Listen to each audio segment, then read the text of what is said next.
Good morning, good afternoon, good evening, everyone. Welcome to this webinar, which has been organized in commemoration of the upcoming International Day to End Obstetric Fistula on May 23rd. To kickstart our event, we are going to watch a video of Marie, a fistula survivor in Côte d'Ivoire. She will be recounting her life before and after fistula surgery. Let's sit back and watch what Marie went through.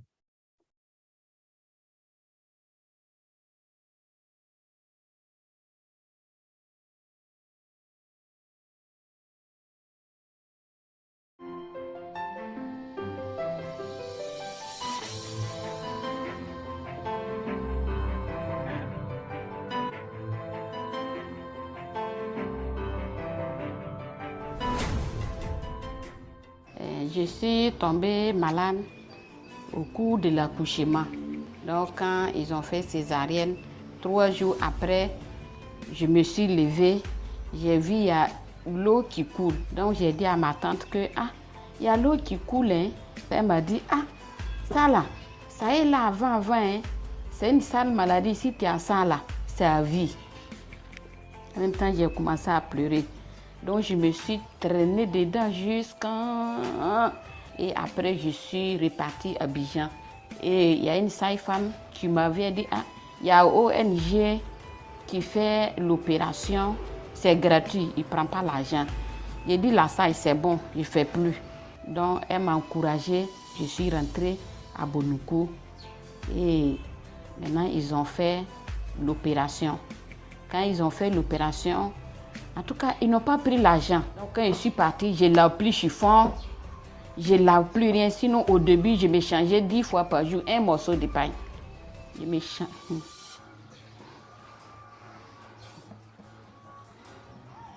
Donc, après ça, bon, je suis là 1 an et bon, quelques mois encore, on m'appelle. Il y a Koika qui t'appelle. Ils ont payé des machines pour moi. Ils ont payé 2 machines, fait un conteneur pour moi pour que je puisse rester là. Mais mon mari n'est pas resté avec moi. C'est pas parce que le mari n'est pas resté avec moi qui me fait mal. Il est parti, moi-même, je suis contente même. C'est moi-même qui ai dit je ne veux plus de lui. Parce qu'au cours de la maladie, il m'a abandonné. Donc après ça allait, il voulait venir. Je dis non, je ne veux plus. Et je suis restée comme ça, avec mes 2 enfants. On a eu 2 enfants, au 9 pieds et puis Koika. En tout cas, les mots me manquent parce que ce qu'ils ont fait pour moi là, je ne peux pas dire.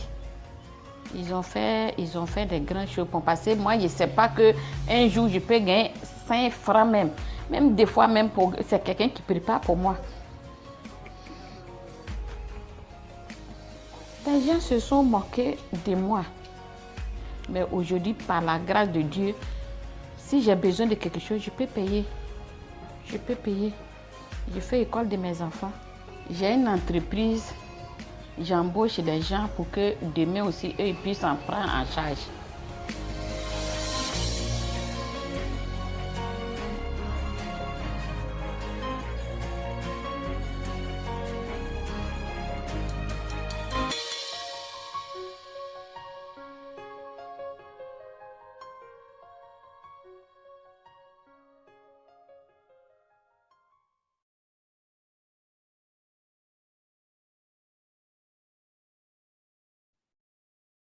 Hello, everyone, and once again, a warm welcome to you.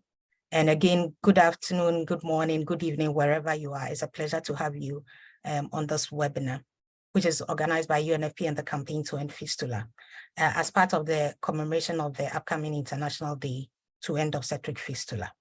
My name is Bridget Isiama. I'm technical specialist for obstetric fistula at UNFPA in New York, and also the coordinator of the global campaign to end obstetric fistula. As we just saw and listened to Marie, the life of Marie before and after fistula repair, there are many women who are going through the same around the globe. 20 years ago, UNFPA and partners launched the global campaign to end fistula. a neglected women's health issue, a devastating maternal morbidity, which affects poor and disadvantaged women. The campaign is built on 4 pillars: prevention, treatment, social reintegration, and advocacy, which includes partnerships and resource mobilization. Since the launch of the campaign, there has been a spark movement with the aim of making obstetric fistula rare in developing countries as it is in the developed world. The campaign is active in 55 countries in sub-Saharan Africa, Asia Pacific, Latin America, and the Caribbean, and in the Arab regions. Since the launch of the campaign, we have made some progress. In 2018, UN member states adopted a resolution calling for an end to fistula within a decade. This call aligns with the timelines for achieving the Sustainable Development Goals. We can't say we have achieved the SDGs if we still have women living with obstetric fistula. In the same vein, we can't say that we have not left anyone behind if there are still women living with obstetric fistula. There has been progress made in the area of increasing political awareness, strengthening health systems to prevent and treat obstetric fistula, community awareness, bring and mobilizing support around the globe. To date, over 138,000 fistula repairs have been done and directly supported by UNFPA, and there have been thousands more supported by partners in the campaign to end fistula. All these efforts have restored and brought dignity to these women for them to be able to live some quality of life as they have the rights to. We must celebrate our progress of UNFPA and the campaign partners for all that is being done. But clearly we know that in this century, and at this time in particular, obstetric fistula should be a thing of the past. We should have stopped talking about it. We should be thinking we could have gone on to something else, but we still have obstetric fistula occurring. At the moment, there's approximately 500,000 women and girls who are living with obstetric fistula from 2017 data. And coupled with this, thousands of cases occur every year. This is an infringement to the rights of on the rights of the affected woman to enjoy the highest attainable standard of physical and mental health. It is an indication of poor quality of care, persistent gender inequalities, and poverty. For the past 10 years, we have been commemorating the International Day to End Obstetric Fistula.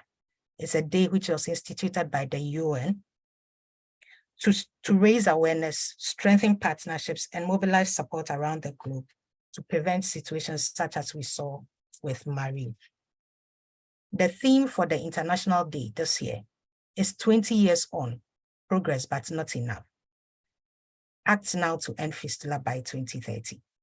It reflects the need to take stock of our success and progress made, identify the remaining gaps, and take intentional actions to achieve these commitments. To end fistula, and whilst end fistula, also in the broader context of improving maternal health, noting that all the efforts that we undertake to end obstetric fistula also complements efforts to end maternal mortality. No woman should die whilst giving birth. No woman should suffer such a devastating morbidity, such as obstetric fistula. We cannot achieve our goals without accountability.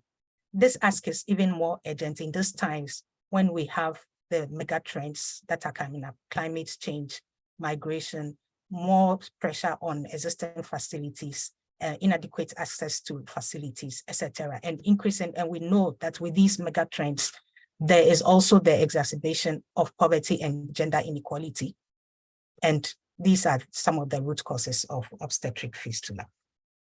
In this webinar titled Ending Fistula, 20 years gone, 7 years ahead, taking stock for action, we have the opportunity to carry on this conversation with 4 professionals who are very active in various work which contributes to the campaign to end fistula. We will have Dr. MD Azizul Alim from the Bangladesh Ministry of Health and Family Welfare. We'll hopefully have Dr. Shesha Sayed, who is the president of the Pakistan National Forum on Women's Health. We have Professor Alison El Ayadi from the University of California, San Francisco, and Professor Saifuddin Ahmed from Johns Hopkins University. We'll hear experiences from Bangladesh on ending fistula in that country, reflections from a fistula surgeon on prevention and response of obstetric fistula, and then also what the evidence says on social reintegration programming for fistula survivors. We have been having social reintegration programs for survivors for the past decade plus, and we need to know what the evidence is. We'll also listen to and hear from Professor Saifuddin on the updated global country and fistula prevalence estimates. At the end of the presentations, we will have time for questions. So kindly use the question and answer function at the base of your Zoom screens. And when we get to that section, we will be glad to answer your questions. If you have a question for a particular speaker, please tag the speaker in your question. So on to our business for the day. The government of Bangladesh has committed to ending obstetric fistula by 2030 with a national strategy in place to effect this ambition. We know that without government leadership and country ownership, we will not be able to achieve the target of ending fistula at any point in time. So the commitment of government is key. In December 2021, Bangladesh declared its first fistula-free district. Our first speaker is Dr. Azizul Alim, and he is the program manager for maternal health at the Directorate General of Health Services of the Ministry of Health and Family Welfare in Bangladesh. Dr. Alim, can we see you? Dr. Alim has been instrumental in the implementation and coordination of the National Fistula Program in Bangladesh. He has been key in publishing the Bangladesh annual reports on obstetric fistula, which is critical for monitoring and coordinating the program since 2019. He also played a key role in the update of the current Bangladesh fistula strategy and the development of tools, including a pocket handbook, which has enhanced the identification of fistula survivors for treatment in Bangladesh. Dr. Alim will be presenting on the unfolding story of ending fistula in Bangladesh. However, before Dr. Alim comes in, we are going to have some introductory remarks from Dr. Raghu, who is the Chief of Health in UNFPA Bangladesh. UNFPA has been a strong partner and together with other partners in Bangladesh. And we now hand over to Dr. Raghu for his introductory remarks. Over to you, Dr. Raghu. And good evening from Bangladesh, Dhaka, and good morning, good afternoon to whosoever is wherever. So at the outset, it's my absolute pleasure and honor to be part of this webinar and to have given the opportunity to say a few words. I think at the outset, I would just like to say that I'm hugely proud to be part of this Bangladesh team, which has done a tremendous work on obstetric fistula. And it's quite well on the path to eliminating obstetric fistula by 2030. At the outset, I would also just like to acknowledge, appreciate, and really talk very highly about the commitment of the government of Bangladesh, particularly Ministry of Health and all its directorates. Not only that, I think the government has taken a very proactive stance on progressing or moving ahead with obstetric fistula program by developing a network of partners, players, cutting across different segments and sectors, across different departments, different ministries, which includes academia, private practitioners, NGOs, civil societies, looking into mobilizing the entire system or machinery of the government or of the country to see how obstetric fistula can be eliminated by 2030. I think at this moment of celebrating the International Day of Eliminating Obstetric Fistula 2023, I think it's a momentous occasion for us to see how far we have come and what remains to be done.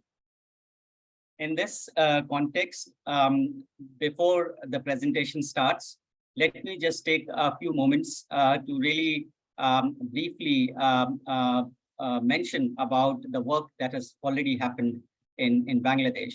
The program kind of got a renewed focus some 5 years ago. And since then, out of 8 divisions in the country, 4 divisions have active obstetric fistula programs. And these are divisions where the problem is comparatively bigger than in other divisions. But going forward, we want to have this in all 8 divisions, meaning the remaining 4 divisions. The country has established about 17 training centers of excellence spread all over the country for training, monitoring, and providing mentorship support to the program. We have about 30 obstetric fistula surgeons in the country. And as late as in 2022, 2 new medical colleges have been established in one part of the country as the centers of excellence. In last 4 to 5 years, 2,000 surgeries have been performed. So these are some of the important highlights that I would just like to mention, especially recounting the experience of last about 4 to 5 years. As Bridget, you already mentioned that one district in 2021 has been announced as obstetric fistula. I would also just like to say that there are about 15 tea gardens in the country, which have also been reported to have eliminated obstetric fistula last year. These are the communities which are at the bottom of the society. So I would think that this achievement is quite commendable. Having said this, I think the work still remains to be done. There are about 20,000 pending cases of obstetric fistula that we have to reach out to. And we are relentlessly working together with government, under government's leadership, to see where these cases are, to identify these cases, and to provide them services. Not only just the surgical support or intervention, but also to see or ensure how they can be integrated into the society and how they can be rehabilitated quite effectively. So I think one of the approaches that we are trying to adopt is to identify the pending cases, and we are engaging with government to see how we can identify the cases, because that remains one of the most critical parts of taking the program forward. With this, I would have the pleasure to formally bring in Dr. Azizul Alim, as mentioned by Bridget. He is the program manager of maternal health in Directorate General of Health Services of Ministry of Health and Family Welfare, Government of Bangladesh. Dr. Alim, over to you. Thank you very much. You're here, right? Okay, I'm there. Thank you, Dr. Raghu and Bridget, and good evening to from Bangladesh to all the dignitaries home and abroad joining this webinar. So I am Dr. Azizul Alim, working as the program manager, maternal health program, MNCH, under the Ministry of Health and Family Welfare. Let me start the unfolding story, ending the fistula, the Bangladesh experience, and the presentation highlights that will cover shortly Bangladesh context, coverage, approaches, key findings, achievements, opportunity and challenges, and sustainability. So let me start with the story of an adolescent fistula survivor named as Sonia. And she got married at the age of 13, and during her first childbirth at the age of 14, at home, she delivered fistula. And after developing the fistula, her husband left her within 2 months. And after 3 years of suffering, she was diagnosed as a fistula at a fistula corner in Bangladesh and referred immediately and repaired successfully. In 2023, she started her new life, got married, and now living a quality full life. The main message is that fistula is cursed to a fistula sufferer. And if cured properly, then a quality for life is waiting for her. I like to mention here that when my higher authority asked me in one word, why should I approve this fistula-related document? I just say only one word. A life with obstructed fistula, death is more preferable than a life with the obstructed fistula. Now let's come to the Bangladesh context. Obstructed fistula has been reduced in the last 2 decades, but still a burden is significantly high in Bangladesh. Nearly 50% deliveries are taking place at home. High child marriage, adolescent pregnancy, and lack of quality of the care are the factors associated with developing fistula. Around 20,000 of fistula cases in Bangladesh still exist, and several are adding yearly. We can repair 500 to 600 cases yearly, and around 30 fistula surgeons are routinely performing fistula surgeries in 15 to 17 government and private facilities. 27 fistula corners at the district hospitals function to diagnose and refer fistula patients. Now, coverage in Bangladesh of fistula program Bangladesh consists of 8 divisions. So 4 are among under intensive monitoring of this program, and trying to catch up all the districts in those divisions. The program is integrated into the routine government health system, supported by implementing partners and relevant stakeholders.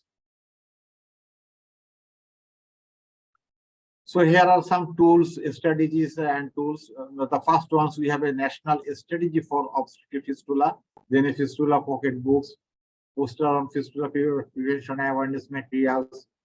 We do publish annual report on fistula. Another one is fistula patient record. Now, common approaches to end of fistula in Bangladesh. One is community identification by the government health workers. Another one is fistula corners at the different at the district hospitals. We have 64 districts. There are many medical college hospitals and district hospitals. Then refer to the patients to the higher centers at the tertiary level hospitals. We are strengthening midwifery-led service delivery. Then connect to the government supports for rehabilitation and reintegration, that is skill-based training and different aids. And another approach is addressing leaving no behind population. Advocacy and coordination is added with these approaches. Now let me highlight some fistula causes of fistula in percentage by year. So we can see this graph. The obstetric fistula, if we look at the bar of 2022, fistula is reducing gradually, and iatrogenic fistula is increasing gradually. Next.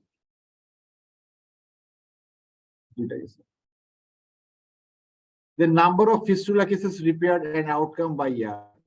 In the 2019, we have repaired 589 obstetric fistula cases operated, and fully cured are 482. If we look at the year 2022, we have operated 547 fistula cases, and among them 500 fully cured.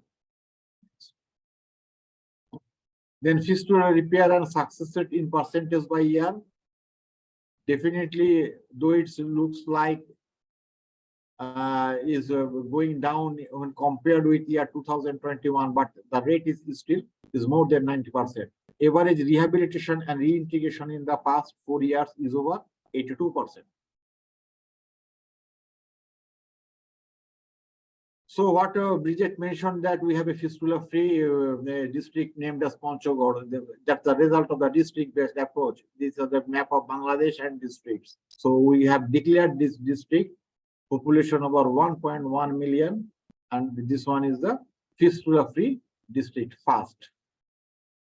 So approaches we use to how we declare these districts as a fistula-free. Number one, what we did, we did household screening. Then we have identified suspected fistula cases. Then we screen them at the district fistula corner, then confirm fistula diagnosis and referral. Then we repaired the fistula, then we sent for the rehab and reintegration. So in these districts, there are nearly 200,000 households. 96 suspected cases has been identified, and among them, 63 were diagnosed as fistula.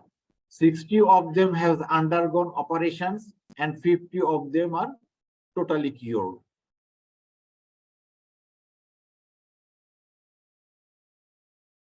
Now, Dr. Rugustam mentioned about some marginalized community at the tea garden.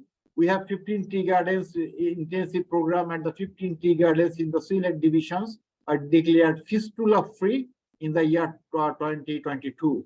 And 40 suspected patients of 16 fistula are diagnosed with cases of fistula through fistula screening at the district hospital corners. And all patients were surgically repaired and received need-based rehab and reintegrations. So here are some pictures of rehabilitation and integration, some rewards we are giving. There are some sewing machine we are providing to the survivors, and poultry, bakery. These are integrated among the rehab program and reintegration program. The fistula prevention, we have used pocket handbooks, poster leaflets, advocacy at the different levels with different stakeholders, different ministries, different organizations other than medical subjects. And fistula prevention messages are transmitted through radio and rural radio to the rural community. There are many radio channels in the world. Another one is midwifery-led maternal health care is establishing at the district and sub-district levels.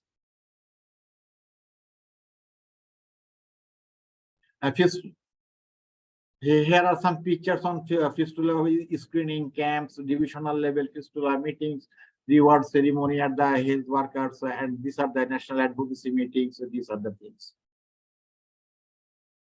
So opportunity is that the government is fully committed to end fistula in Bangladesh. What I told at the very first statement, when I submit papers to the higher authority, they fully become convinced. Several government and private facilities that are currently doing fistula repairs. The country has several renowned surgeons, and fistula program is now scaled into 4 divisions.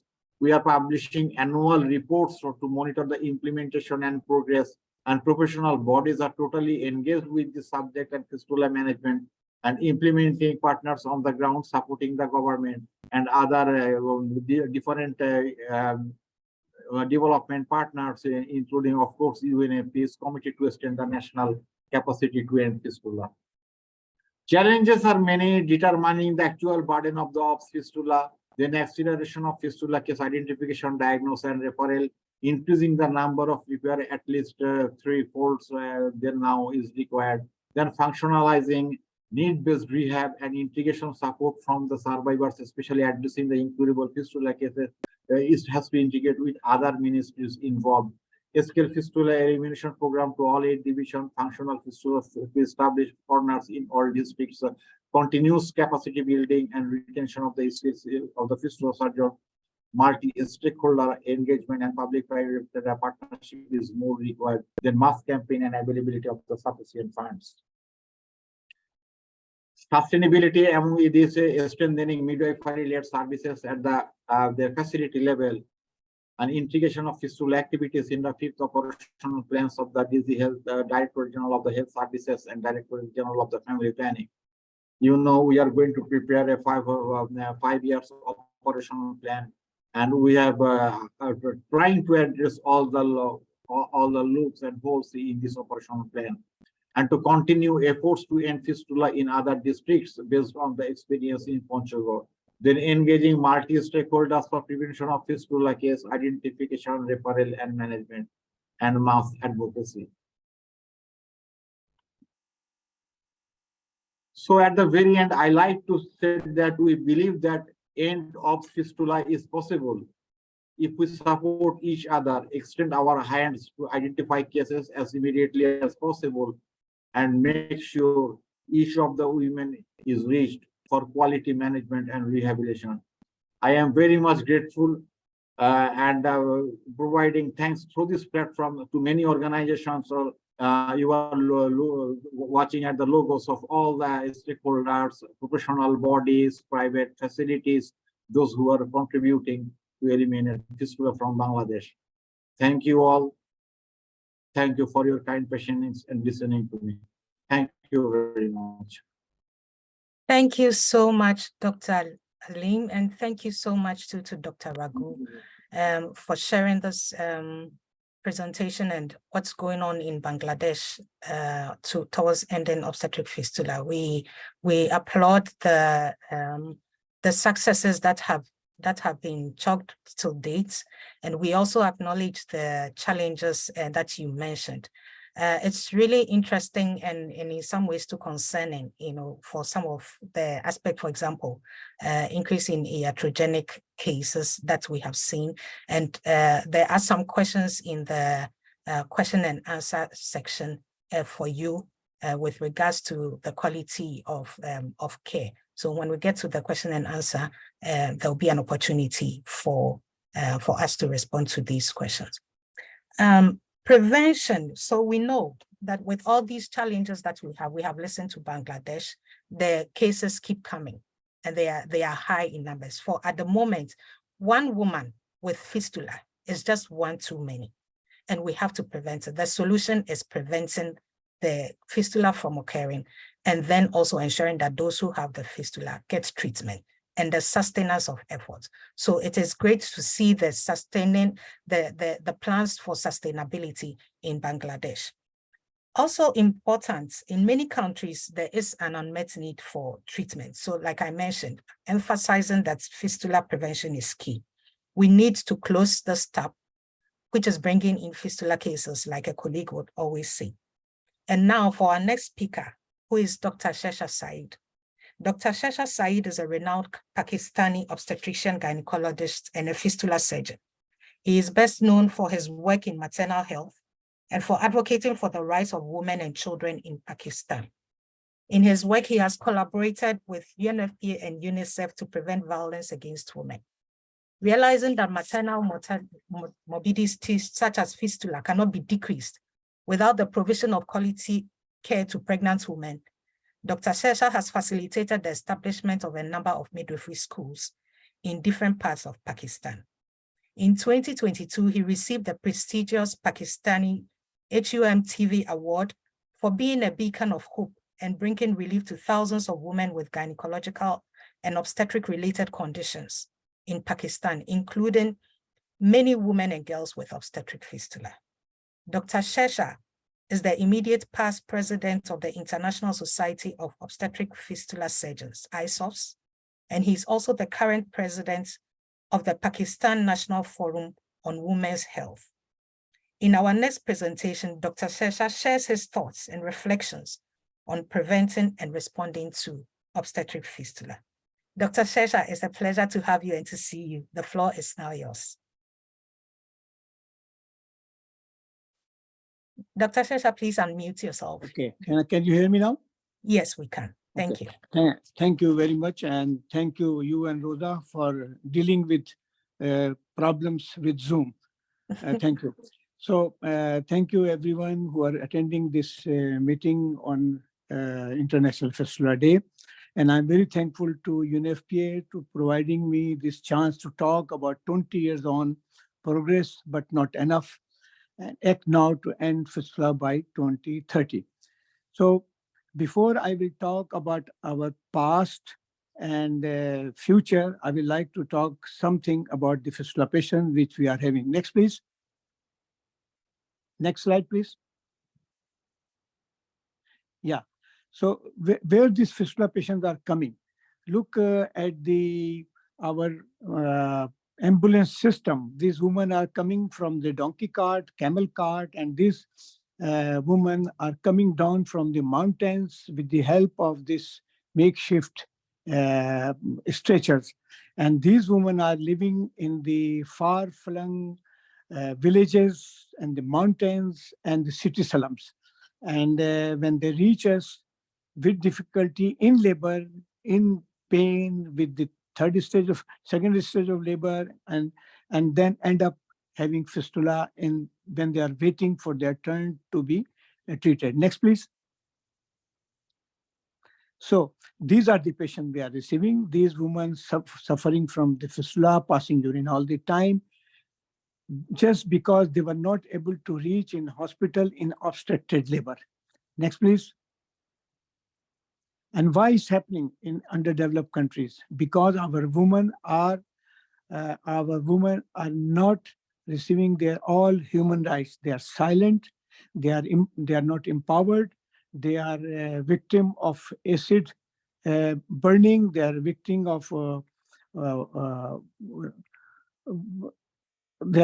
of different kind of murder, honor killing, and they are not empowered. When they are not empowered, they are not educated, they are illiterate. The society and the government, they don't really care about them. Next, please.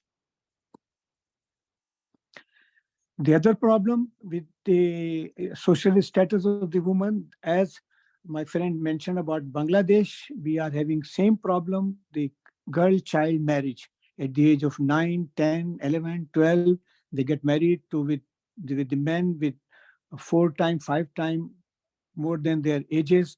They get pregnant when they are child. They have to deliver a baby when themselves they are babies, and they end up with obstetrical fistula because of the obstructed labor. And this time they are thrown out from their houses, and then they go from pole to pole and end up in our hospitals where we treat them. Next, please. So the conclusion is the hardest hit are the poor and the rural women. It is the poor woman living in the slums. It is the rural woman living in the rural areas. They all are poor. They have no rights, and they are the really suffering because of this condition. Next, please. So death and morbidities are associated with poor maternal care during pregnancy and delivery. So if we know that if the one woman is dying, definitely we are having 15 complications of pregnancy. Next, please. So the another problem is we have very low contraceptive prevalence in Pakistan and high fertility.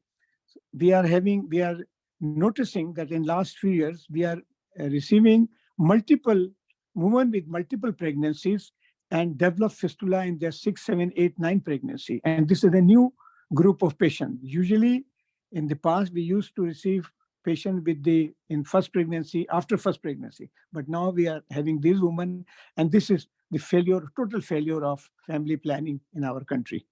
Next, please. So this is very interesting. I saw the slide presentation about the iatrogenic fistula in Bangladesh presentation, and you see here in our country also, the obstetrical fistula is getting down because at least they are getting some treatment. But there's a new group of patients which are coming by iatrogenic fistula. And my colleagues tell me from Bangladesh, from Nepal, from India, from Afghanistan, from other countries, Burma, when we meet them in international meetings, that iatrogenic fistula is getting bigger problem in our countries. Next, please. So how to deal with the iatrogenic fistula? I'm very thankful to all those great surgeons who are working with us in different centers, and all those surgeons working in Africa. We made them in ISOS meeting, and they all are doing great job. But they all are worried that how to deal with iatrogenic fistula, because women who are having obstructed labor and obstetrical fistula, they are poor, they are living in rural areas, and they are not getting basic and emergency obstetrical care. This woman with iatrogenic fistula, they are usually rich or from middle class. They go to doctor, they pay to have a cesarean section or hysterectomy or any other surgery, and in the end they receive a gift from this incompetent surgeon of iatrogenic fistula. They end up with us. So what we are doing in our training centers, we are trying to improve capacity building of these surgeons who have their FCPS exam or even MRCG exams or MD exam, but they are doing surgery and they are not competent enough. So this is the problem, and I'm very thankful to all the surgeons who are dealing with the obstetric fistula and iatrogenic fistula. Next, please.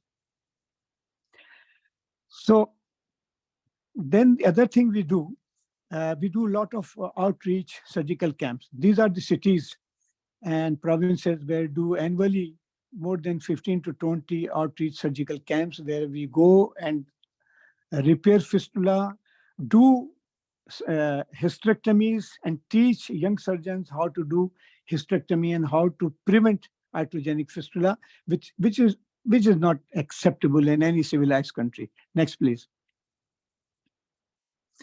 So if you, what is the solution? Come back to the solution. I told already that iatrogenic fistula, we have to deal with them.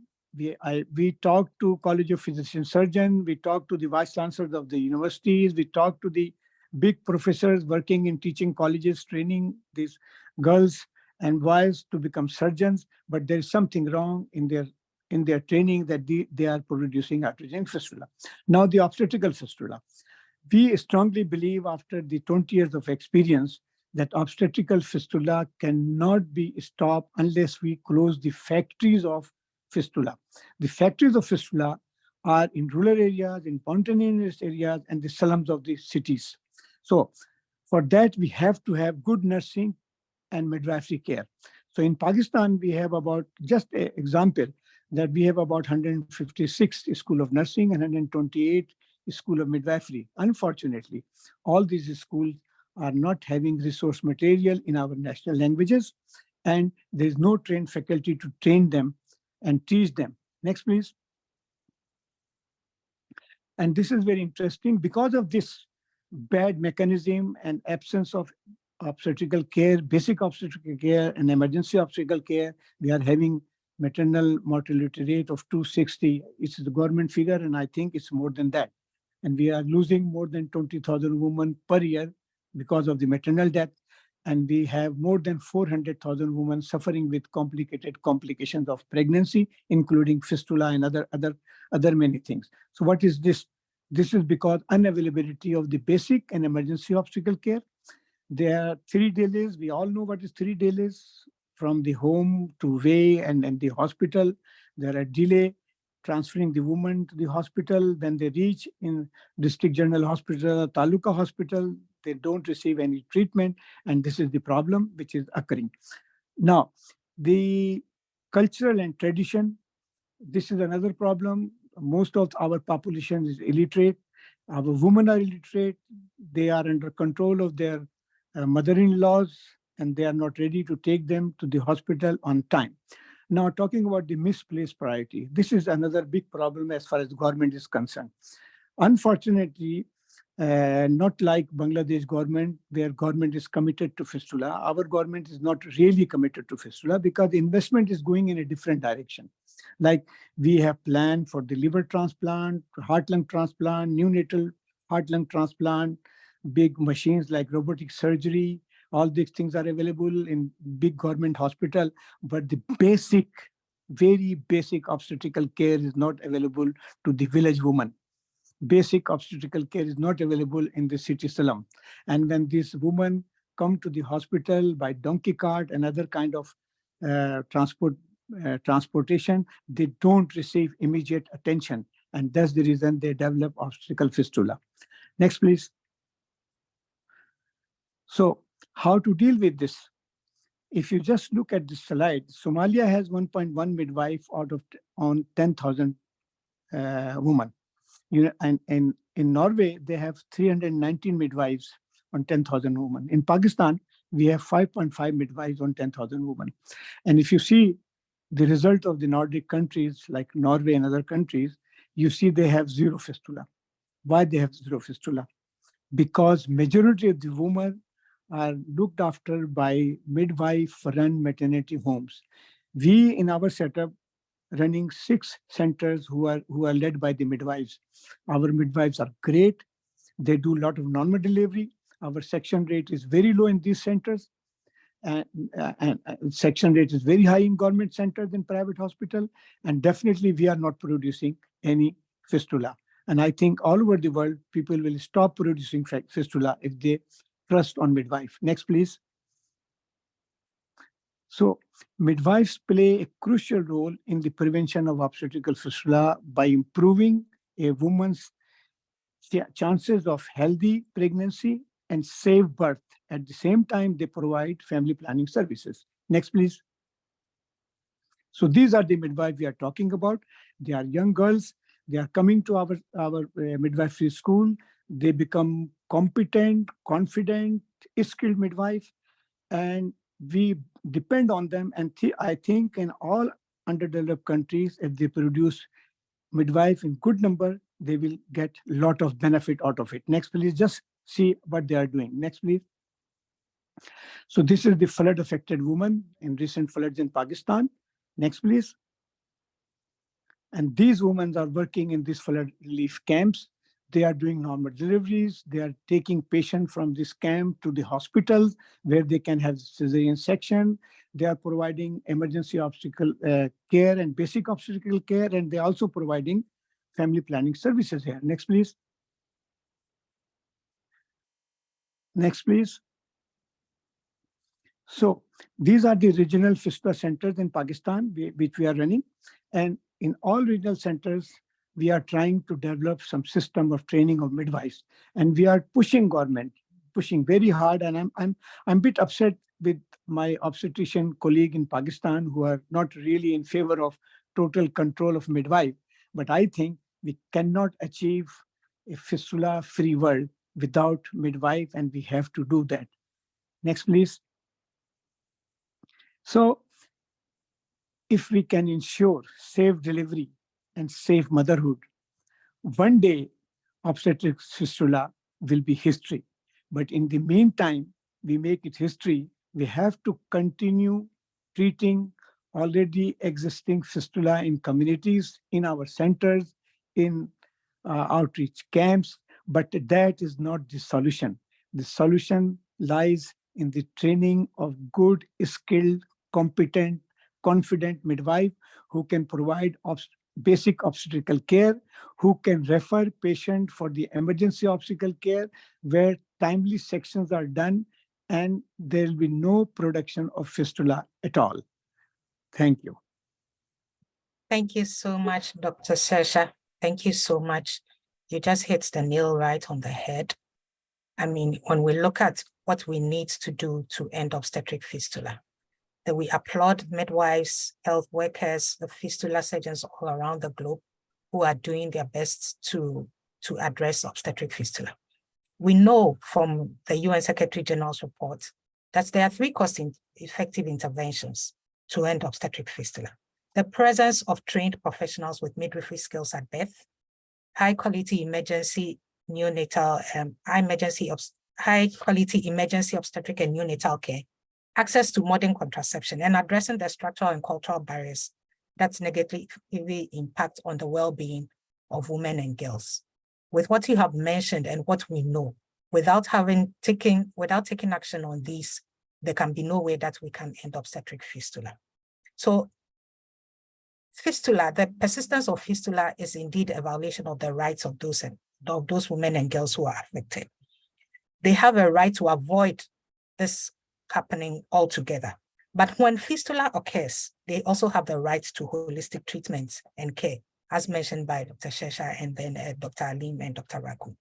And this holistic treatment includes social reintegration and rehabilitation of the survivors. Social reintegration and rehabilitation is critical to the full recovery of survivors who need it. We are aware that some may not need it, but most often, many of them need this. Now, this aspect of fistula or addressing fistula treatment continues, unfortunately, to lag behind. Our next speaker is Professor Alison L. Ayadi. She is an associate professor in the Department of Obstetrics, Gynecology, and Reproductive Sciences and Epidemiology and Biostatistics at the University of California, San Francisco. Her research program focuses on determinants of maternal mortality and morbidities, quality of obstetric care, and the structural, social, and interpersonal factors that configure maternal health disparities. In her presentation, Professor Allison will share findings from her research on social reintegration and rehabilitation programming of fistula survivors. I believe we are all keen to hear what the evidence says. Dear Alison, the floor is yours. Over to you. Thank you so much, Bridget. I really appreciate the opportunity to speak about my research and about the evidence overall on reintegration and rehabilitation. And I also really appreciate my panelists' presentations on kind of the country level, what is happening at the country level. I'm actually going to take us up to a higher kind of global level and looking at the research evidence. So I wanted to start first with an orientation to what do we actually mean when we're talking about reintegration and rehabilitation. So when we discuss reintegration, we're referring to the multidimensional process enabling individuals to reestablish the economic, social, psychosocial relationships needed to maintain life, livelihood, and dignity, and achieve inclusion in civic life. So we often talk about this as kind of regaining normalcy or regaining, prior lives and roles. Referring to rehabilitation, we're referring to specific interventions that are designed to optimize functioning and reducing disability in individuals with health conditions in relationship to their environment.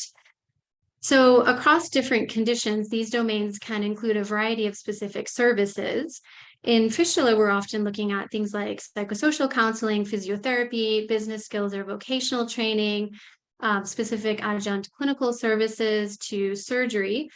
And I've included this, back and forth arrow here to really emphasize that these are such interrelated concepts, and they're both focus broadly on improving quality of life and well-being.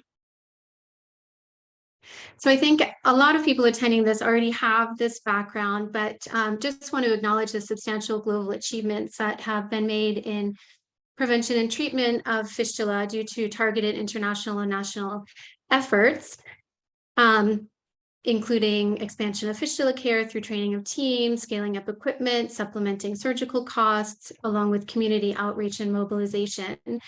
And despite these achievements, fistula remains an important yet neglected cause of maternal morbidity in lower resource settings, with more recent estimates suggesting about 500,000 women are affected by fistula globally. And as Bridget said, coming from a human rights perspective, even one woman is too many. So due to the significant physical and psychological disabilities that women experience from fistula, as well as the social and economic impacts, holistic reintegration and rehabilitation programming may be critical services for improving recovery and quality of life. We're also seeing in research on the post-repair period that some physical and psychosocial consequences can persist among certain women, even when they have successfully closed fistula. So navigating these ongoing medical and psychosocial comorbidities also require support following repair. And all of these factors limit women's ability to resume their previous roles despite successful surgery, particularly in the context of economic hardship, which is where we see most fistula occurring. So I'm sharing our conceptual framework, which is informing the reintegration intervention needs of women. What we see is that the fistula surgery is really impacting the status of the fistula itself, extending to ideally the resolution of fistula-related physical symptoms. And it's majorly the consequences of the fistula-related symptoms that are benefiting from reintegration and rehabilitation programming. So key among these are stigma, quality of life, mental health, economic opportunity.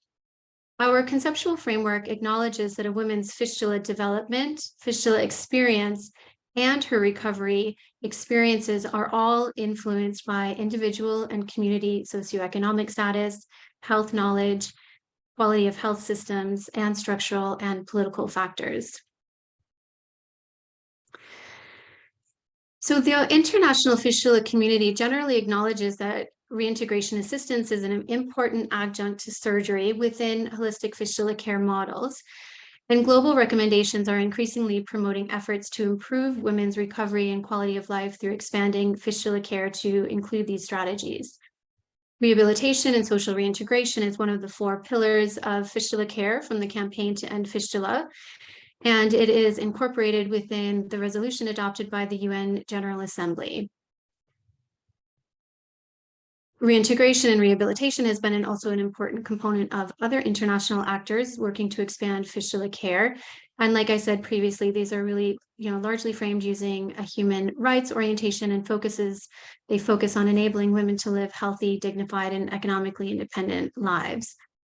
So the UNFPA principles for reintegration programs include universal access to holistic reintegration services and support, evidence-based, but individually tailored per need. As you recall, Bridget mentioned that some, but not all women may need all of these services. A large focus on improving economic stability, as well as addressing emotional and psychological distress, family and community linkage, and measurement. So we've seen a variety of key program and policy achievements over the past decades here, such as inclusion in national strategies, as well as varied program development and expansion, which has been really exciting to see. We do have quite a number of challenges within the global reintegration and rehabilitation effort space. So despite codifying reintegration and rehabilitation into a variety of international and national level fistula policies, it does remain the neglected pillar of holistic fistula care, has lower priority than other fistula care, and receives limited funding. Apologies. With funding challenges also comes human resource challenges. Challenges also exist with coordination of the comprehensive programming that we consider important for holistic care. For example, the services that we've discussed may span across multiple sectors, and yet the majority of fistula care globally is occurring within a siloed model within very specific clinical settings that have limited bandwidth to provide broader care and maintain important linkages, as well as in context of limited social protection programs. Another major challenge to optimizing reintegration and rehabilitation efforts for fistula is the limited science. So the research on effectiveness and cost effectiveness is limited. Few programs are actually conducting robust monitoring and evaluation, and few are disseminating the findings of the monitoring and evaluation or research that they're doing to the broader maternal health community. And that's just so key for improving global learning around fistula reintegration and rehabilitation. So optimizing these care models requires understanding best practices for partnerships, components, dose, implementers, locations, cost. Demonstrating effectiveness of programs and program components requires robust research or monitoring and evaluation design. And then there's also varied perspectives on key outcomes of reintegration and rehabilitation programming. So here really the priority from my perspective in this area is to focus on research development and synthesis on the reintegration process, evaluation, and service provision, so that we can inform evidence-based service provision and extending that to evaluation to meet the needs of women recovering from fistula. So in recognition of these challenges, my colleagues and I developed a research program focused on expanding the evidence base on fistula reintegration and rehabilitation programming. We developed and published in 2017 an instrument to measure the level of fistula-specific reintegration. We then conducted a scoping review of the published and gray literature to provide a comprehensive review. So here we ask the following questions. What rehabilitation and reintegration services are provided adjunct to genital fistula surgery? So really, what services are provided? What are the components of each intervention and how are they delivered? What is the impact of each rehabilitation and reintegration intervention on women's physical, psychosocial, and economic status? And what were the author's recommendations for rehabilitation and reintegration interventions and intervention delivery? So we reviewed the published and gray literature in 2019 and identified 26 published papers, 55 relevant internet links, and 13 eligible conference abstracts. Of these, we were able to classify 11 papers representing only 7 programs as primary sources, meaning that they included a meaningful level of detail on program components and outcomes for us to really understand what was being provided. So as you can see in this map, these papers came from quite a limited geography. So 15 secondary papers expanded our geography, although we were not able to incorporate the findings within our summarization due to the lack of detail provided. Finally, we expanded even further through our internet review and conference abstract review to understand more broadly the scope extending across sub-Saharan Africa and further into South Asia. But I really want to highlight the lack of robust reporting on programs across these 3 different levels, because this is what's actually informing the broad information that we have that is disseminated. So of the primary studies that we reviewed, the studies that provided meaningful information to understand the care being provided or the intervention being tested, we found 3 studies, which were encompassing 5 reports that provided health education and psychosocial counseling. These were all facility-based. There was some individual counseling sessions addressing fistula knowledge, general health, nutrition, condition management and recovery, exploration of post-repair life and health goals, interpersonal therapy before surgery, or individual cognitive behavioral therapy intervention. 2 studies reported on health education and physiotherapy at the facility. Physiotherapists led didactic sessions to assist women in activity modification, as well as to increase pelvic floor strength and prevent post-surgical complications. One study which provided psychosocial counseling, social support, and economic empowerment, which occurred both at the facility and extended to the community. So this included a component of community-based peer support groups and income-generating activities. Finally, one study provided health education and social support, which was community-based, but it did not occur within the patient's actual home community. So here the patients were sent to live in host family homes, provided with health education and interpersonal communication training. So we had a very difficult time doing any comparison of outcomes across the interventions due to the fact that the interventions were very different and the outcomes were very different that were included. We also don't include the secondary or other information here due to the quality of information, but you can see that in health education and psychosocial counseling interventions, they identified an increase in self-esteem, fistula knowledge, healthy behavioral intentions, typically found reduced depression, reduced suicide ideation. Health education and physiotherapy programs identified reduced persistent incontinence, increased quality of life, pelvic floor muscle strength. The psychosocial counseling, social support, and economic empowerment intervention identified increased emotional well-being and fistula knowledge, as well as modest gains in economic status. The health education and social support program reported only anecdotal evidence of increased confidence, self-esteem, and emotional health. So as you can see, the data on programming was extremely limited, and we were unable to characterize many of the programs that we identified in our search by the information publicly available. We also noted that some reintegration programs that our team was actually aware of were not identified within our search. So here we're looking again at the published literature. We're doing very broad internet searches, and then we're looking at conference abstracts. So I think that's also an important finding when we're thinking about where are people looking for information and where are they finding it.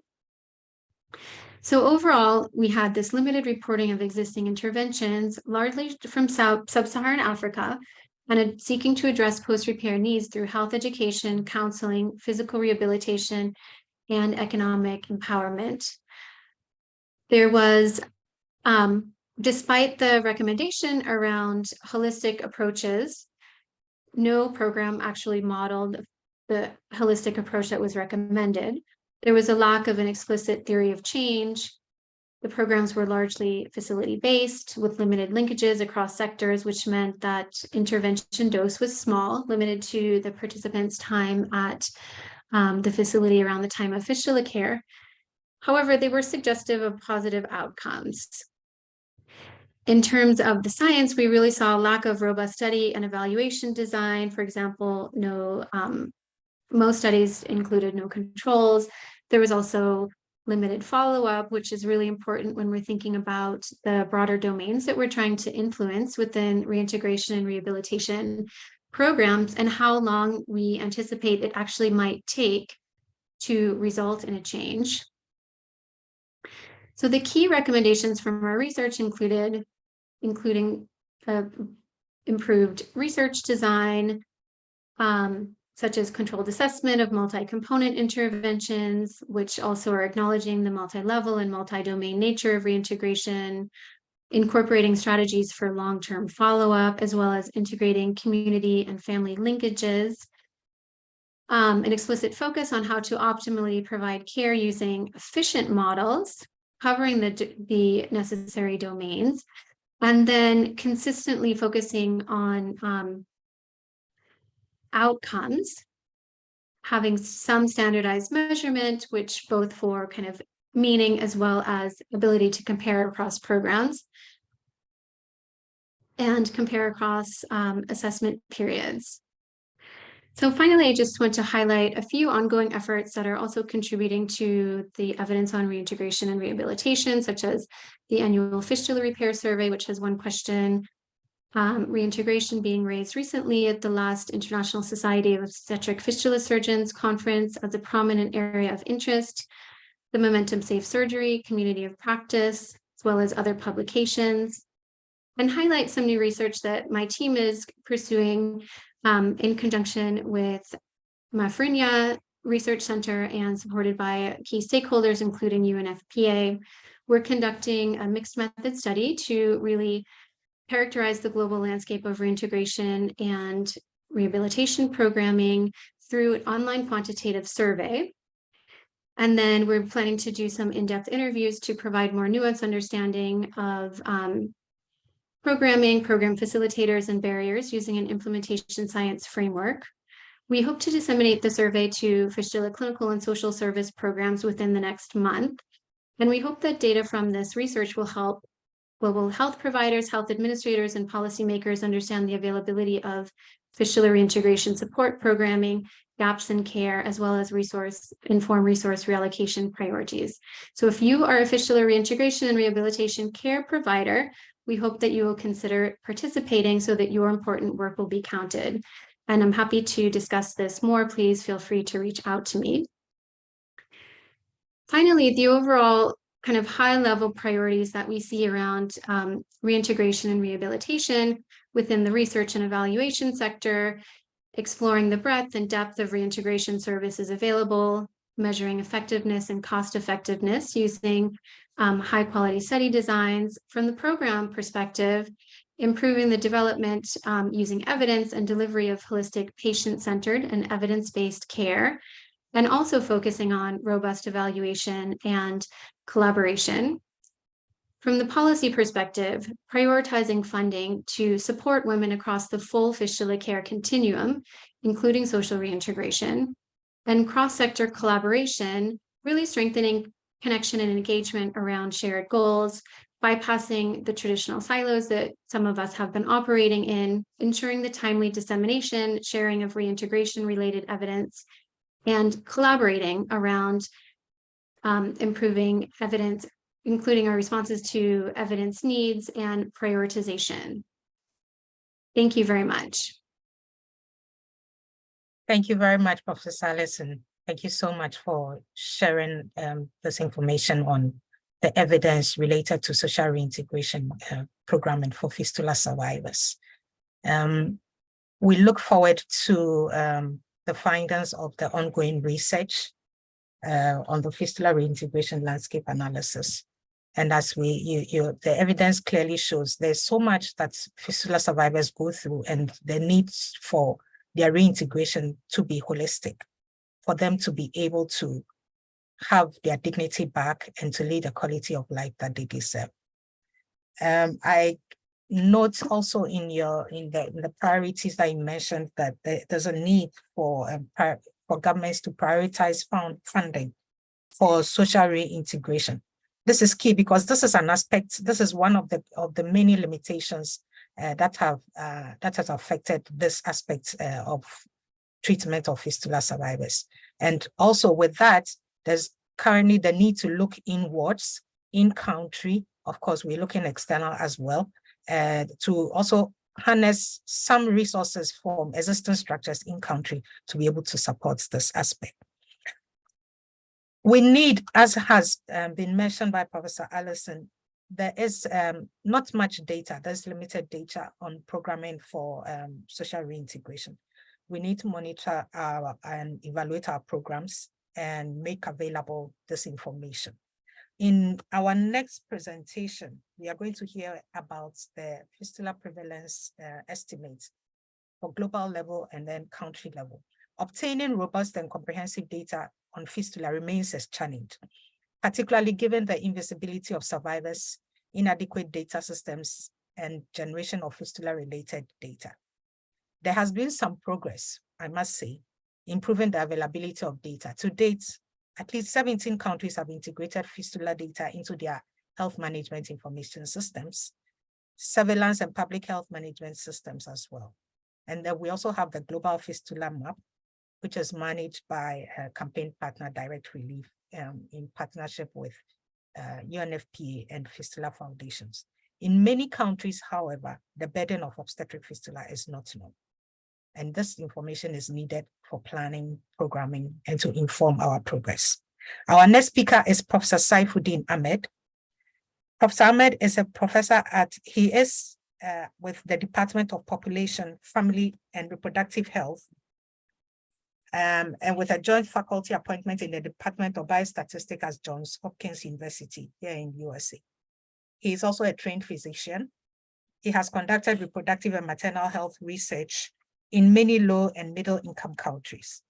He served as a technical advisor to the World Health Organization for maternal mortality estimations at global and national levels.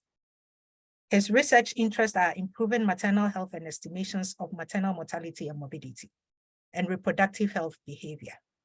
He and colleagues recently estimated national and subnational levels of obstetric fistula burdens in Bangladesh using a novel method that corrects misclassification bias. The study was published in the Lancet Global Health. Professor Saifuddin will now present results of a model study to estimate global and country prevalence of fistula using data which was analyzed from over 50 campaign to end fistula countries, and also analyzing the recently released maternal mortality ratio estimates. Dear Professor Saifuddin, the floor is now yours. Thank you. Welcome to this session. I hope you can see my slides, right? Yes, we can. Thank you. Anybody working in obstetric fistula, you have heard that there are around 2 million obstetric fistula cases globally. During the last 20 years, how much we have made progress is critical question we must answer. After the 20 years of our relentless work, how much we have been able to reduce obstetric fistula globally. To do that, we must know the absolute number or the correct number of the obstetric fistula prevalence. But these numbers are necessary also for the tracking the country level progress in the prevention and treatment of obstetric fistula for ending the obstetric fistula globally. For national fistula planning also requires to know the burden of the obstetric fistula for determining the appropriate strategies regarding the training needs of the obstetric fistula surgeons, rehabilitation challenges, and resource mobilization strategies. However, it is an extremely challenge to estimate the obstetric fistula in low and middle income countries. Why is that? We can get the information about the obstetric fistula cases from the medical records, but medical records will be grossly underestimate the obstetric fistula cases. Since early 2000 period, demographic and health surveys routinely collected information from selected countries, from the high prevalent countries on obstetric fistula symptom, continuous incontinence rates. One of the challenges is that those type of the surveys are the self-reported, based on the self-reported, and those were never validated. We really don't know whether those self-reported cases are really obstetric fistula cases or not. Evidence suggests that most of the so-called the reporting is often over-reported. So that's one of the reasons challenge really remains in the field. Another challenge is because of the high stigma, many women may not really disclose their fistula status. There are another challenge. The demographic and health survey, the national surveys, only include the households, but many women are abandoned. They live in the hospital settings just to waiting for the surgeries. And those women, this is a picture taken from one of the African countries. You can see that all these women are having obstetric fistula. Some are with the family members. They're waiting for their turn to be operated. And these women will be never counted on those type of the national surveys. And there are another challenge in many areas. There are also rehabilitation centers. These women are probably for a long time, they're abandoned by their family, abandoned by their husband, and probably most of the cases are often repeated failures. And because of the failures, they ultimately lands in this type of the rehabilitation center.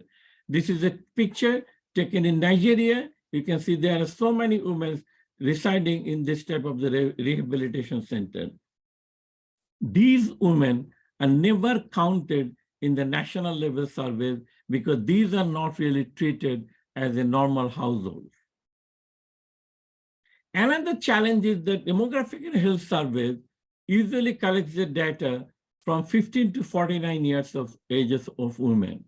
However, fistula, those women who develop fistula during this period of time, during the reproductive period, but still they're having the fistula after the menopause, they were never treated, they're still there, but they are never covered in this type of the national demographic and health survey. So all these factors really contribute in the challenges of obstetric fistula estimation globally, nationally, and also regional level. Now, what do you really know about the obstetric fistula cases globally? The most quoted number we have heard so many times is the 2 million obstetric fistula cases are globally. These estimates are often known as the WHO's estimation. I will soon tell you, basically, this is really never a WHO estimation. Louis Wall, another very passionate researcher on obstetric fistula, thought that probably the 2 million is not enough. There are more cases. And he suggested in 2000 Lancet paper, there are 3 million obstetric fistula cases globally in 2006. On the other hand, Adler, first time essentially suggested that probably the cases are not that high. It is close to 1 million after she has conducted a meta-analysis. So based on the meta-analysis in the different countries, she suggested probably there are 1 million cases. As I said earlier, the demographic health survey estimates are overreported. So Mahiu and Gurix essentially conducted a Bayesian model, and he suggested that in 19 sub-Saharan African countries where the surveys were taken, probably there are around 350 to 1,000 obstetric fistula cases. At the same time, there are also suggestions that there are 50,000 to 100,000 incident cases every year. Now, as I said earlier, the very first time, WHO essentially conducted a first obstetric fistula meeting, considering the prevalence level, considering the challenges of eliminating obstetric fistula. The WHO's first meeting was in April 1989. And in that meeting, essentially, there was a discussion that probably there are 50,000 to 100,000 new cases in Nigeria, and probably there are 500,000 cases in Nigeria. And probably based on that type of estimation, they thought that globally there are 2 million people. So essentially, these 2 million numbers were never based on any empirical evidence or any hard number that estimated this 2 million. So this was always a number with a speculation.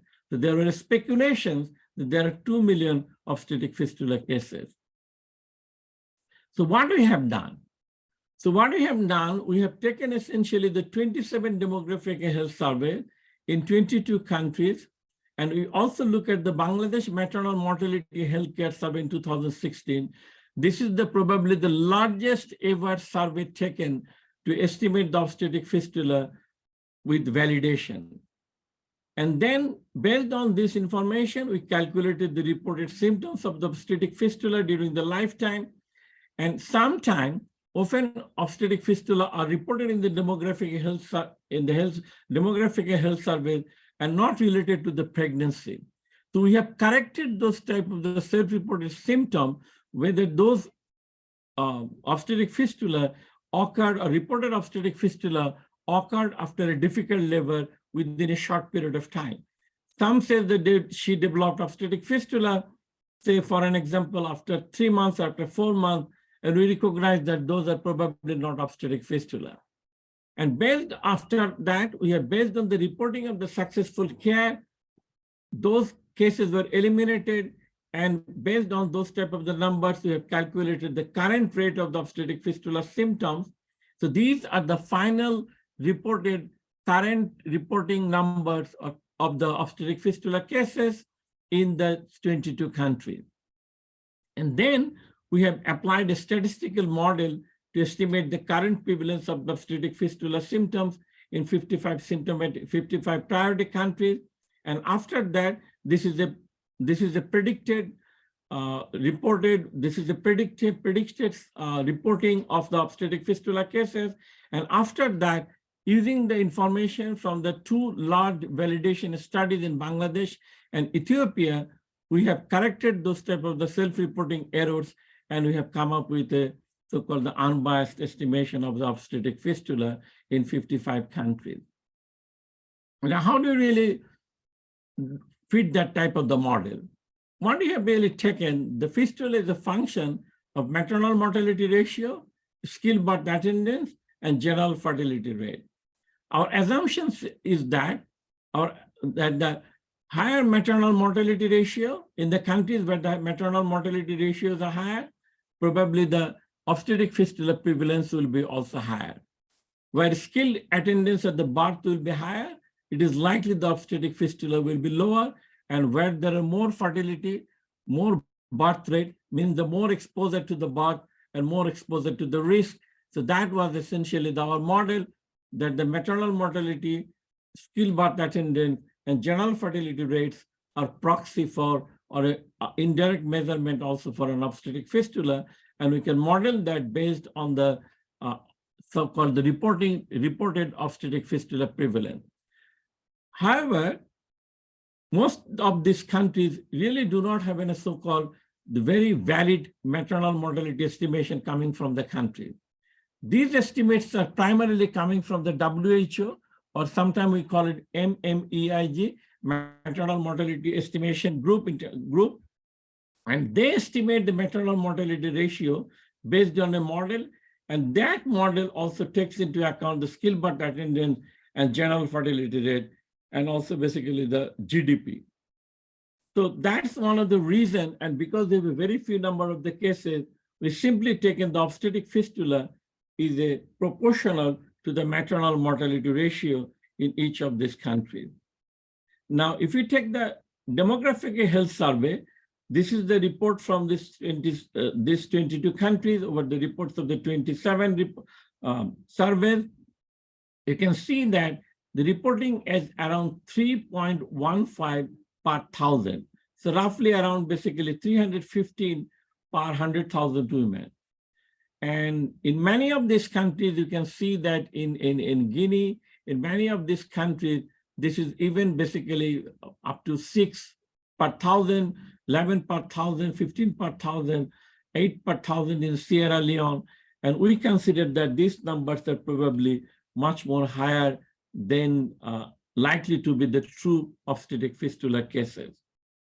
Now, when you really take that into account, that whether the obstetric fistula cases really occurred after difficult labor and they completely get rid of the symptoms after the surgical repair, that number goes down to 1.77 or 177, almost like a half.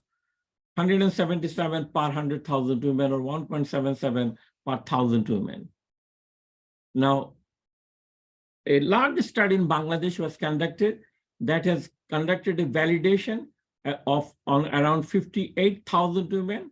And that validation study really found that when women report the obstetric fistula symptom, among them, when clinically, physically examinations are performed by the female physician, they found that only 31.6% of women are actually suffering from obstetric fistula among the ages of 15 to 49.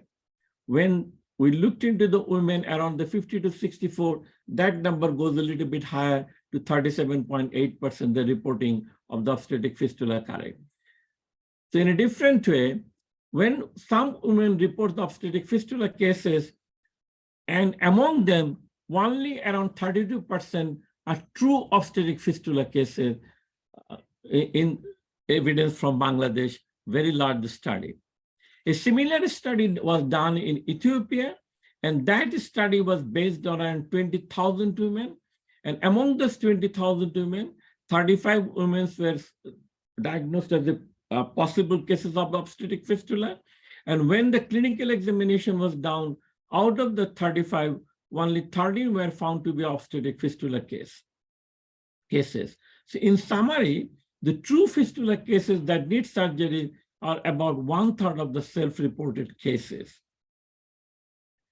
So based on that type of information, we have fitted two models.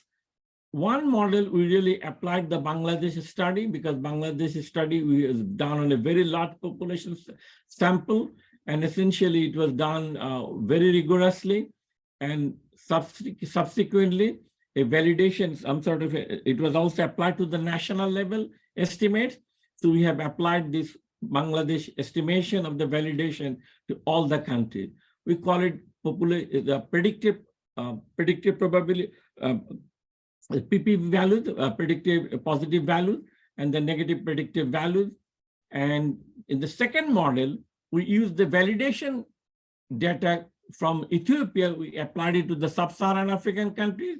And for the other countries, we use the Bangladesh maternal validation studies for correcting the misclassification. And based on that thing, this is the information from Eastern sub-Saharan African countries. And you can see that many of these countries, particularly Congo, there are around 10,000 cases.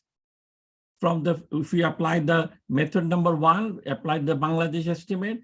If we apply the Ethiopian estimate, that comes to the 12,569.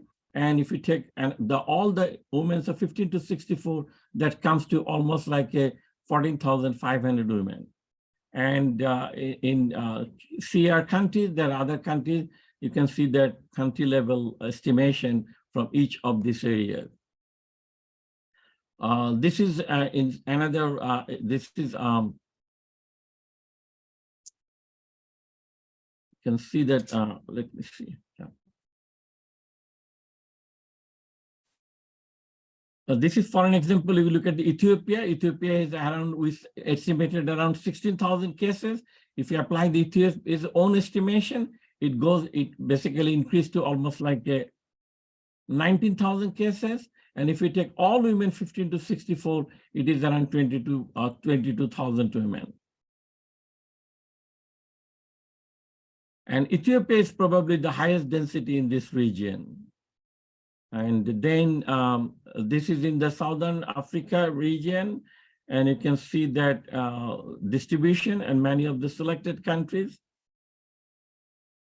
And this is another region. You can see the country-specific estimations. And this is from Asia, and also selected Latin American or Caribbean countries. And you can see that the Bangladesh study, which was done in one, was almost like a 20,000. And you can see that we see here that's around to be 16,000. So that also shows some sort of a similarity to the previous estimation. Now, one of the challenges you can see that in India, that number is almost like 120,000 women are having obstetric fistula.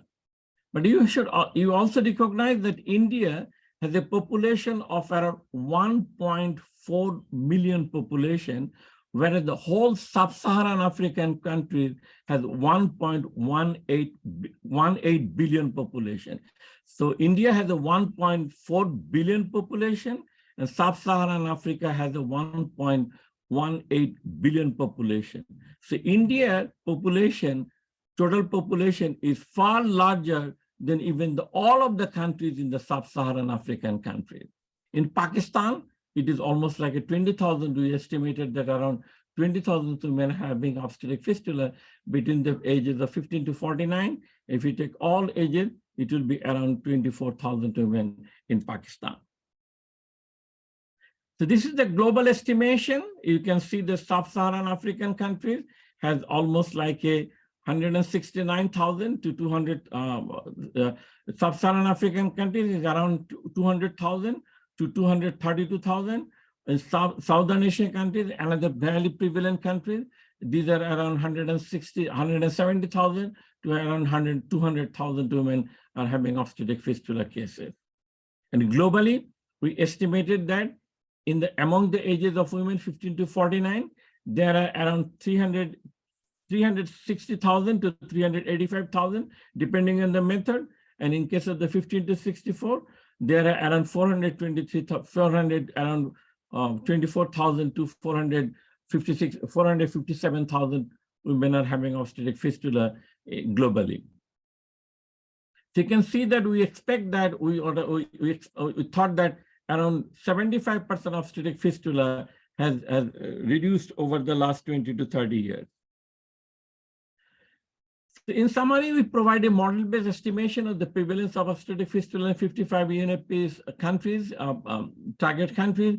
We estimated that globally there are around 450,000 obstetric fistula cases.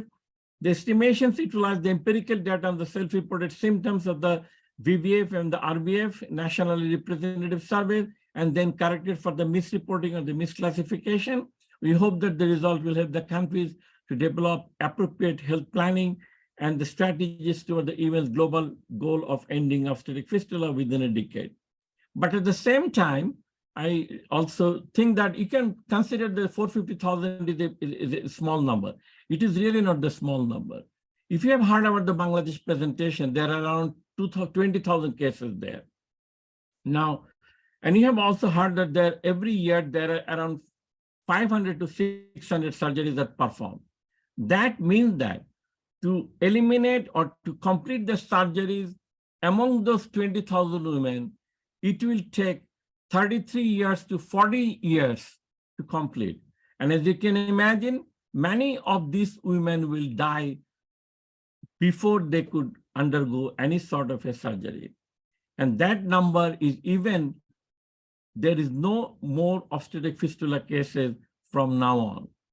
So you can see that the load we have, it will take almost like a 30 to 40 years even to eliminate some sort of a complete the surgery among the existing cases. So this is a huge number. Do not underestimate this number to be a small number. It's a huge number, huge challenge for the program to take the surgeries, to go for the rehabilitation with such a large number of women globally. And Bangladesh presentation also has a pointed to very important some of the points. We really cannot rely on the national surveys. We cannot really rely on the models. The countries must take the responsibilities to provide the empirical data, and that is possible. Bangladesh provided some of the examples, and that type of the tracking should be continued. And the country should also have some sort of accountability to provide the numbers, and some sort of a routine data collection procedures will be there so that we know that how the progress is going on based on the empirical number, not based on simply estimate some sort of any sort of a gazing. Thank you for your listening to this presentation. And just to share, will she grow in a fistula-free world when she will grow up? Thank you so much. Thank you so much, Professor Saifuddin. Thank you so much. This is information that we have all been waiting for many countries, because we needed to know what's happening with data and prevalence on obstetric fistula. And shortly, we shall be going into our Q&A section, and I would like to crave your indulgence, colleagues. We know that we're just about 4 minutes or even 6 minutes past our time of 9:30. Just to ask you if you'd like to, or if you'd be able to stay on for the next 10 minutes for us to have a few questions answered by our speakers, our esteemed speakers, which have come in the chat, and then we can end our webinar. So, Professor Saifuddin, my first question would go to you. Like you rightly mentioned, the number for 2 million, the prevalence of 2 million women and girls living with obstetric fistula is still being used, because that is the reference that many people see to use for, or to quote in their documentation or in their programs. So how soon would we have this new data published, and how soon can people have access to it? Yeah, I did not mention that these estimations are based on the most recent WHO's estimation, right? So we are already done it. So I think we should go for a review publication. One of the reasons we really like to go for a review publication, so that it goes through the rigorous review process, so that estimations are accepted globally as a valid estimation. So we'll do it very soon. Thank you, Professor Saifuddin. Thank you so much. Quickly, I would go to, so when we see the questions that are coming in, we see there's an interest, the information about the incidence or the occurrence of iatrogenic fistula is a concern and a challenge to countries which already have obstetric fistula. So this creates a double burden for some countries. And we know that with the challenges in countries, we already have challenges in addressing obstetric fistula, and then iatrogenic fistula is coming up.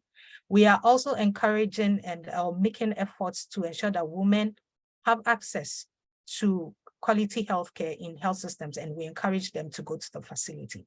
But when they get to the facility and going to be harmed, we know that that will not augur well for our goal to end the obstetric fistula.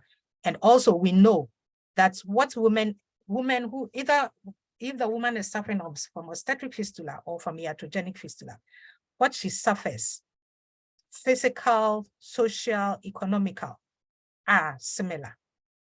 So we need to address this. So the questions that are coming up, I know Dr. Shersa had mentioned what is being done in Bangladesh or in Pakistan with regard to addressing iatrogenic fistula.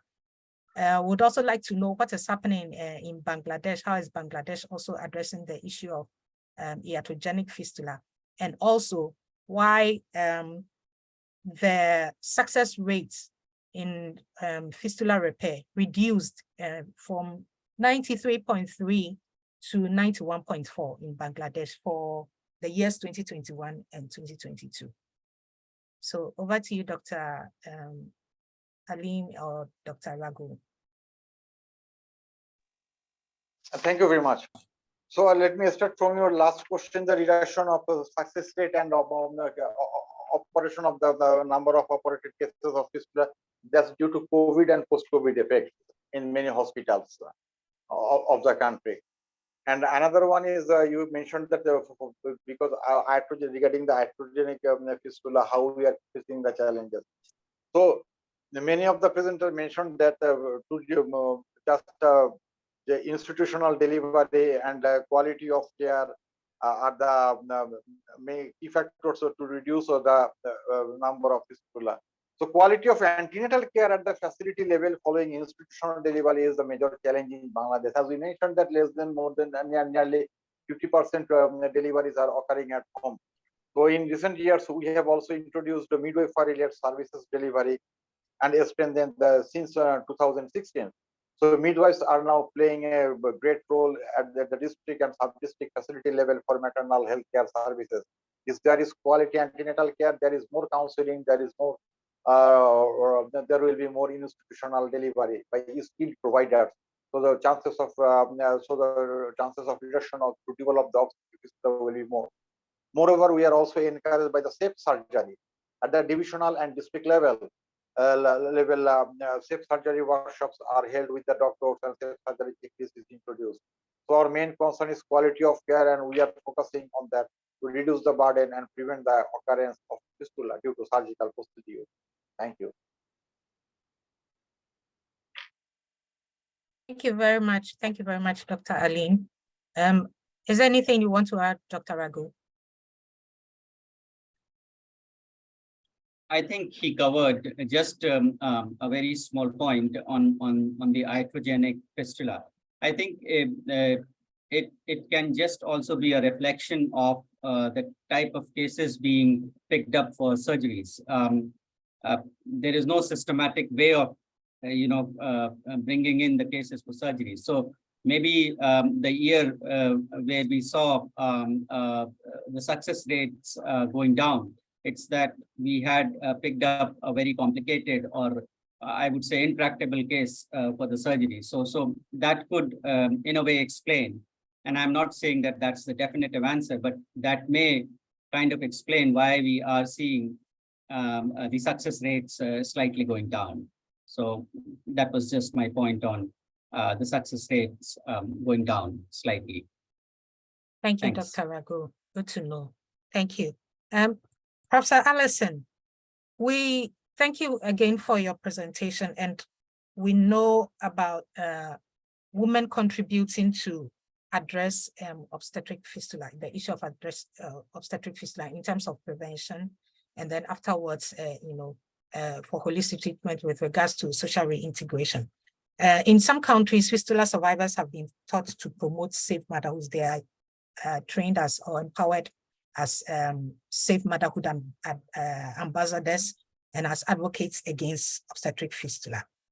Do you have any data in your research? Have you come across any data on this kind of program and how it affects reintegration into society? And again, I'll just combine it with the fact that we know that many social reintegration programs target mainly the woman or the girl because of limitations, including funding.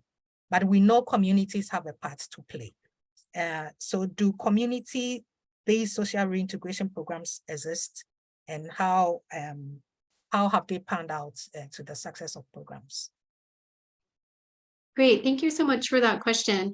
So when we think about kind of what are the resilience mechanisms or support mechanisms to improve reintegration, we do immediately go to social support, which is coming from the community level, and also thinking about stigma mitigation. So the community and the family is really key in improving outcomes in the community for women with fistula.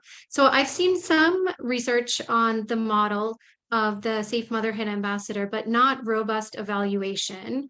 However, theoretically, we would expect that having an important role within the community will assist women in recreating important social relationships, building their social networks, allowing them to access social support and resources, which they did not have during the time they had fistula. So all of these will be supportive for women. Also engaging in kind of a community-based health worker type of role represents an important opportunity for the economic empowerment of these women. And then moving towards the community-based programming and the limitations of our programs, I think what's majorly been a challenge is the fact that many programs are operating specifically within the clinical care environment for fistula, and this does, the challenges here are the fact that women are coming from very broad geographical areas, and that's where really collaborating with existing local health resources is really key. because in order to ensure that women and their families and communities are able to access these services and improve outcomes, they need to be accessible and situated within the community. This will also be important strategies for reducing or improving community education and reducing the stigma that women experience in their communities. Thank you. Thank you very much, Alison. At this stage, I mean, when we are addressing obstetric fistula, we need all hands on board. And of course, we cannot do it without the community. Community-based solutions have been have been proved in many countries, and it's time that we need to continue that and see how innovative these are and how they can contribute to ending fistula. Dr. Shasha, my next question goes to you. And you mentioned the hurdles in Pakistan, and they are numerous. And I think this is the challenge. These are challenges that are seen in many countries, but particularly in countries that are also facing, crisis situations such as Pakistan, Bangladesh, refugees, flooding, etc. Natural, and then man-made disasters. We applaud, again, the midwives and health professionals, surgeons who risk their lives every day or they break their backs to save the lives of women. Now, key in this is consolidation of resources, which will be necessary for us to address the issues that you have mentioned, and collaborations are important. In your opinion, how have partnerships in your work, even as you work in the Pakistan National Forum on Women's Health, how have partnerships helped to enhance women's health and lowering maternal morbidities in Pakistan? Or what strategies are in place to maintain these partnerships? Thank you for this very good question. It took me a long time to understand what is the basic issue in the health of nation and health of women, particularly in any country. In the beginning, I thought that there no hospital, there is no facility, this kind. I think this is all nonsense. The basic healthcare issue in our countries are poverty and illiteracy. If our populations are poor, if we are illiterate, it is impossible to deliver a good healthcare system to anyone. Resources are required, but the loss of resources because of the poverty and because of the illiteracy and the corruption. So as far as Pakistan is concerned, the cooperation like from UNFPA and other NGOs, if they can invest their energy and their resources to develop a system where we can produce an army of midwives who can work to provide basic obstetrical care, refer patients with the emergency obstetrical care, guide patients where to go for the surgery and don't go to those surgeons who are making iatrogenic fistula, and do the family planning services in the community. I mean, look at the contraceptive rate in our country. It is total failure of the system. So I think the cooperation with all non-government organizations and UN agencies and good people in the government and some good doctors in the community, they should work together to improve the capability of the existing midwife and produce more and more midwife in our country. And of course, we need a war against illiteracy, and whoever can help us, that will be great, from Hesperian Foundation to any foundation. Like TCF is doing very good work in Pakistan, which is an NGO which is promoting health in the rural part of the country. Thank you, Dr. Shasha. Thank you so much. And dear colleagues, I'm again looking at the time, and thank you so much for those of you who have been able to stay on. This has been an interesting conversation, and we'll be ending very soon. I'd like to acknowledge the presence of all UNFPA staff here, and also our partners, some partners I see in the participants. I'd like to acknowledge the presence of Professor Saiba Akhtar, who is the current president of the International Society of Obstetric Fistula Surgeons, Professor Saiba. Thank you so much for joining this webinar. And I see Fistula Foundation, Madam Chomba, also attending. And for all our campaign partners who are able to join, we say thank you. I would say we have heard so much today. And when we look at what we have discussed and the questions that are coming in, we need an opportunity for more discussions on how we proceed on in our efforts towards ending fistula. There's a need for us to share what we are doing in our countries, for us to have the data, and for us to learn from each other. Ending fistula, of course, demands expanding our partnerships and strengthening existing ones to harness our comparative strengths and resources towards our common goal. It requires also significantly intensified tracking of progress to know in which direction we are going, how well we are getting there, how fast we can get there. A commitment to end fistula is a commitment to improve maternal health and well-being. It is a commitment to uphold the basic rights of women and girls. I'd like to say that in UNFPA, we have reaffirmed our commitment to lead the global campaign to end obstetric fistula in our new strategic plan, implementing strategic interventions and pathways to prevent end preventable maternal mortality and morbidity, to ending unmet need for family planning, and ending gender-based violence and harmful practices such as child marriage. We know the solutions. The solutions are there.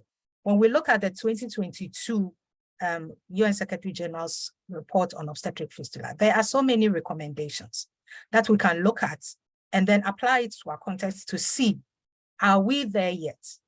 Or what else do we have to do? We know the solutions and we know what to do.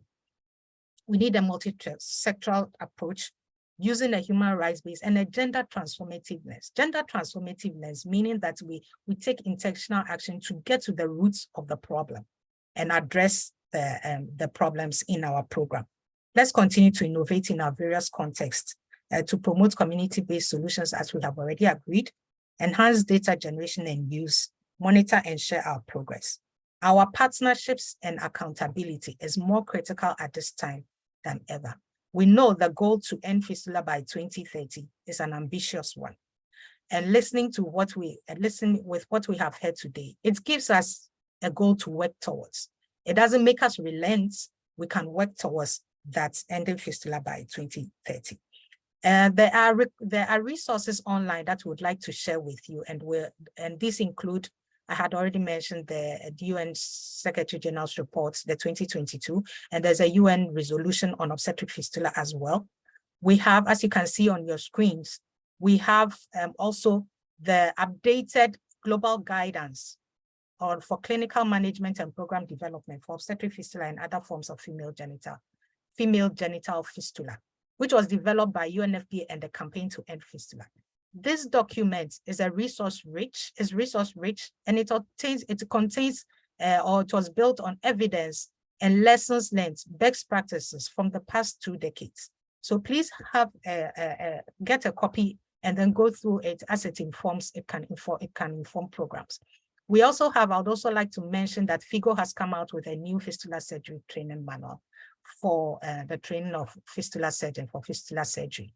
For the UN Secretary General's report or the UN General Assembly documents that you see on the screen, these are powerful advocacy tools, which we have not used enough.